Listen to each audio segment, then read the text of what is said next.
Assalamualaikum warahmatullahi wabarakatuh. Pada video kali ini saya akan membawakan sebuah presentasi tentang tugas yang kedua tentang project scheduling, di mana di sini untuk melengkapi salah satu tugas mata kuliah manajemen industri dengan dosen pengampu Ibu Milana PhD. Nah, untuk profil saya sendiri,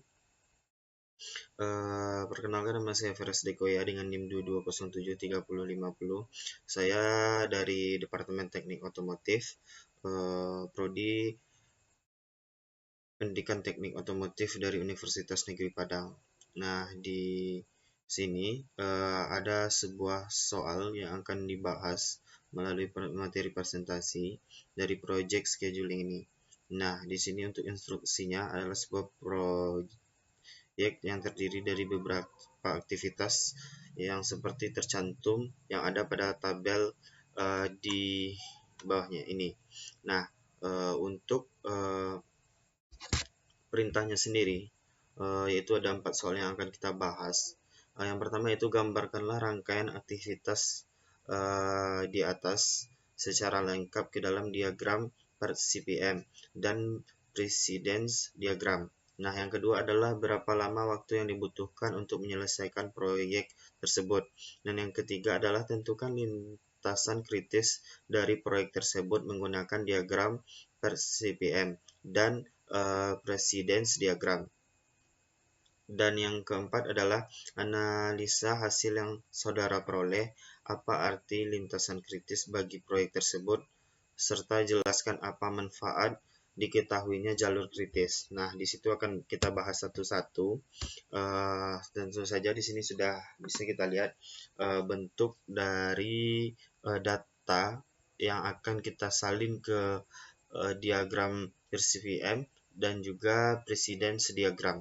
Nah, ini datanya di sini adalah aktivitasnya dari A sampai J, dan di sini adalah preceding activity-nya, aktivitas yang akan dilakukan berikutnya, dan di sini adalah duration-nya dalam kurun waktu hari. Nah, di sini. Nah, kita akan lihat. Nah, kita masuk ke slide berikutnya. Nah, pada soal pertama tadi adalah perintahnya gambarkan rangkaian aktivitas di atas secara lengkap ke diagram per CPM dan juga presiden diagram. Nah, di sini adalah bentuk dari diagram dari data yang telah kita ambil tadi dari aktivitas dari A sampai Z. Nah, di sini perlu kita ketahui sebelum kita masuk ke diagram per CPM ini, kita akan jelaskan dari simbolnya ini. Nah, di sini dari aktivitas X ke Y, atau bisa juga yaitu dari aktivitas satu ke aktivitas satu lainnya. Nah, di sini ada simbolnya, di mana itu adalah ES adalah waktu mulai paling cepat. Nah, di sini. Di sini juga dicontohkan, dan juga berikutnya yaitu LS. LS adalah waktu mulai paling terlambat. Nah, yang EF adalah waktu selesai paling lambat. LF adalah waktu LF adalah waktu selesai paling terlambat. Nah, lalu berikutnya ada ID, di mana ID ini adalah identity atau aktivitasnya. Lalu ada dur. Dur ini adalah duration atau durasi waktunya. Nah, di sini kita akan lihat. Di sini adalah diagram per CPM-nya, di mana di sini untuk aktivitas 1 ke aktivitas 2 itu adalah aktivitas A, di mana SL-nya itu 0, di mana dengan durasi 10 sesuai data tadi. Jika kita lihat data sebelumnya, nah di sini kita lihat di sini waktunya. Nanti kita sesuaikan data A durasinya 10, data B 8, data C 12, data D 25, dan seterusnya. Dan di sini untuk mengaktifitasi untuk ke aktivitas berikutnya, ada beberapa syarat aktivitas yang harus dilalui melalui aktivitas beberapa aktivitas seperti aktivitas D ini harus terlebih dahulu melewati aktivitas A dan B, dan E ini harus terlebih dahulu mendahului aktivitas C dan D, baru bisa masuk ke tahap D dan E. Nah, itu bentuk persyaratannya. Nah, di sini bisa kita lihat waktu yang dibutuhkan yaitu 10, dan di sini tadi dari yang B itu adalah waktunya itu 8. Nah, di sini bisa kita lihat. Dan begitu seterusnya sampai kepada tahap yang terakhir, yang J, di mana seperti kita ketahui untuk aktivitas kritisnya di sini bisa kita lihat melalui diagram per-CPM ini, yaitu garis kritisnya itu adalah A, D, E, F, H, dan J. Nah, melalui itu kita bisa melihat beberapa data. Jadi untuk loncatannya itu bisa dari A ini bisa kita lihat dengan jarak waktu 10 hari pekerjaan, dari 0 ke 10 hari itu bisa dilakukan. Nah, di sini jaraknya dari A ke D ini, D harus mendahului aktivitas A dan B tadi. Nah, di sini jaraknya, durasinya itu 25. Dari langkah awal 10 hari. Nah, diawali di 10 hari menjadi hari ke-35. Di sini menjadi hari ke-35. Begitu juga dengan C yang membutuhkan waktu tadi 23, dari jarak waktunya 23 menjadi jaraknya itu 12 hari. Nah, dari 23 ke 12 hari berikutnya itu adalah 35. Begitupun dengan kegiatan berikutnya. Nah, untuk garis kritis ini adalah maksudnya itu untuk mengetahui bahwa aktivitas ini tidak bisa didahulukan, bahwa aktivitas ini memang harus siap terlebih dahulu, baru bisa ke tahap berikutnya. Jadi aktivitas ini tidak boleh dilalui. Itulah garis kritis atau jalur kritis yang memang harus dilewati melalui diagram per-CPM ini. Nah, kita masuk ke poin berikutnya. Masih soal nomor 1. Nah, ini adalah diagram presiden atau presiden diagram. Nah, di sini melalui kotak-kotak. Nah, di sini juga sama perintahnya untuk bagiannya, cuma dimasukkan ke dalam kotak.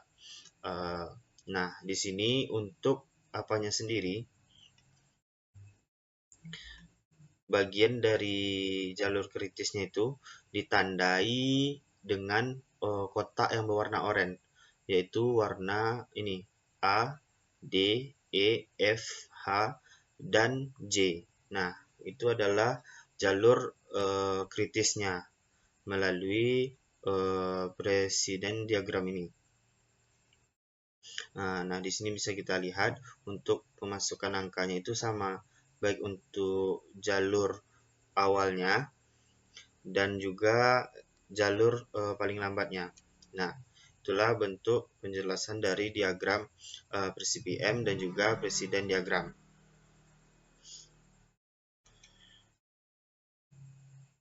Nah, kita masuk ke soal yang nomor 2.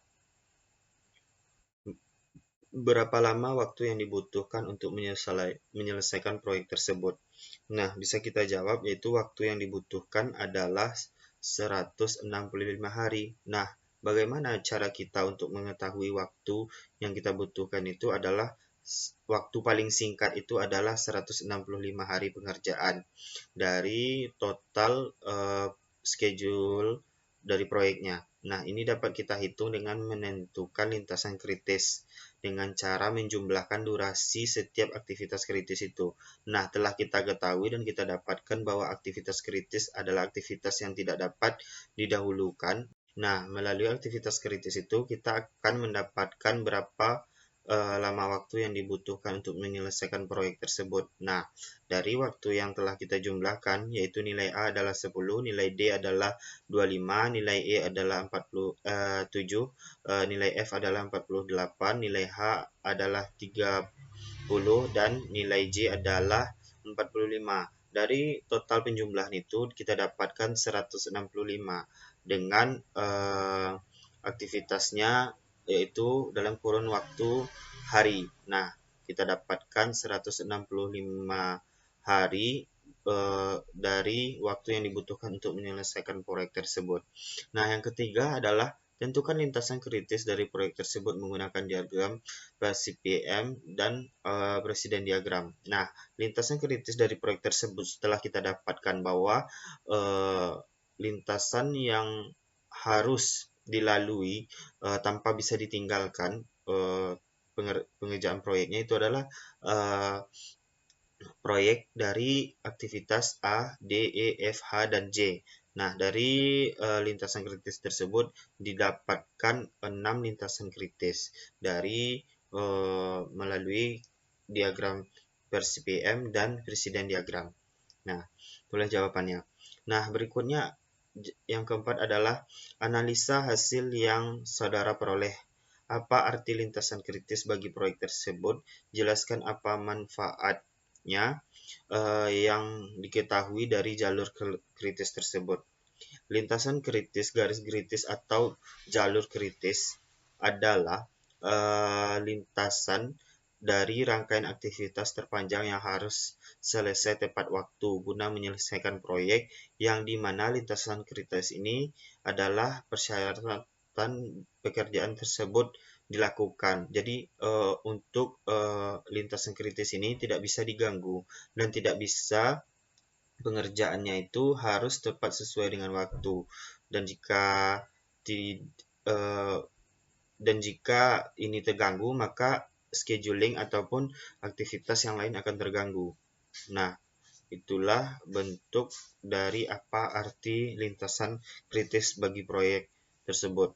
Nah, berikutnya adalah manfaat dari lintasan kritis. Manfaat dari kita mengetahui lintasan kritis ini dalam sebuah proyek adalah jalur kritis ini adalah meningkatkan perencanaan yang akan datang, memfasilitasi manajemen sumber daya yang lebih efektif, dan membantu menghindari penghematan kerja. Nah, melalui project scheduling ini dengan diagram per CPM dan juga menggunakan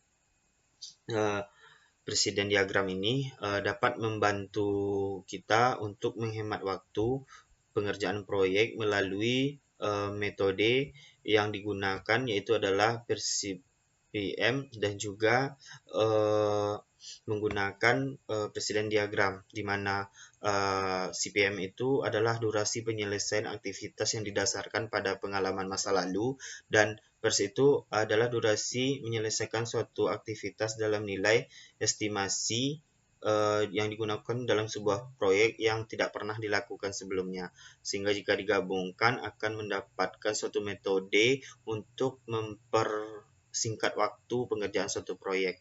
Nah, itulah bentuk dari presentasi proyek yang kedua, yaitu project scheduling. Nah, mungkin saya mengucapkan terima kasih dan mengucapkan mohon maaf jika terjadi kesalahan atau kesulitan dalam pemahamannya. Saya akhiri dengan Assalamualaikum warahmatullahi wabarakatuh.